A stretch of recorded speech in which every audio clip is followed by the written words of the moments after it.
Donald Trump and his family business are set to stand trial in New York on Monday in a civil fraud case that could deal a major blow to the former U.S. president's real estate empire.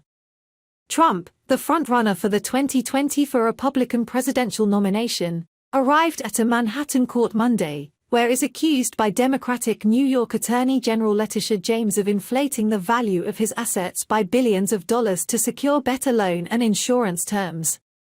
No matter how much money you think you may have, no one is above the law, James told reporters before entering the courtroom. The law is both powerful and fragile. And today in court will prove our case.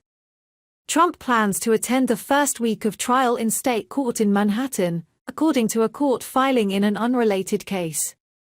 I'm going to court tomorrow to fight for my name and reputation against a corrupt and racist attorney general, Letitia James, who campaigned on getting Trump, and a Trump-hating judge who is unfair, unhinged, and vicious in his pursuit of me, Trump said on Sunday night on his social media platform Truth Social.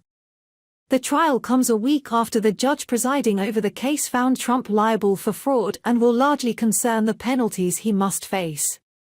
James is seeking at least $250 million in fines, a permanent ban against Trump and his sons Donald Jr. and Eric from running businesses in New York, and a 5-year restriction on commercial real estate activities by Trump and his flagship Trump Organization.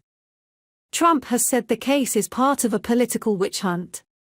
Justice Arthur Engoron ruled last week that James had proven her fraud case against Trump, his 2 adult sons and 10 of his companies.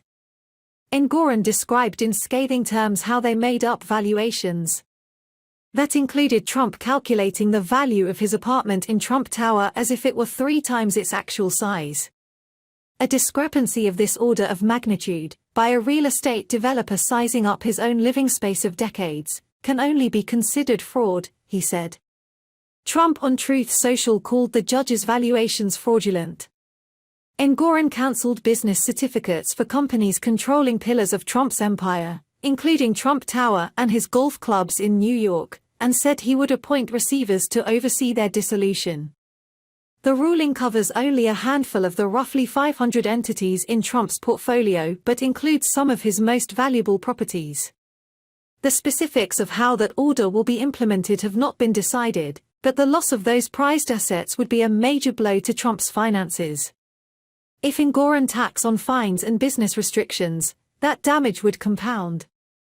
The trial is scheduled to run through early December. More than 150 people including Trump are listed as potential witnesses, but much of the trial will likely be a battle of experts opining on financial documents.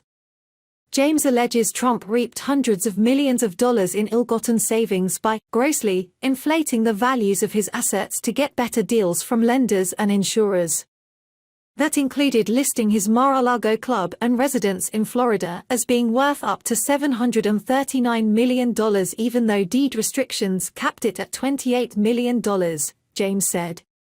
The case is one of several legal headaches Trump faces as he campaigns to retake the White House in the 2024 election.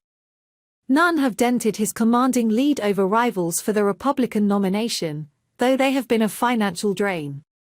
Trump, the first sitting or former U.S. president to be criminally charged, is under indictment in 4 separate cases.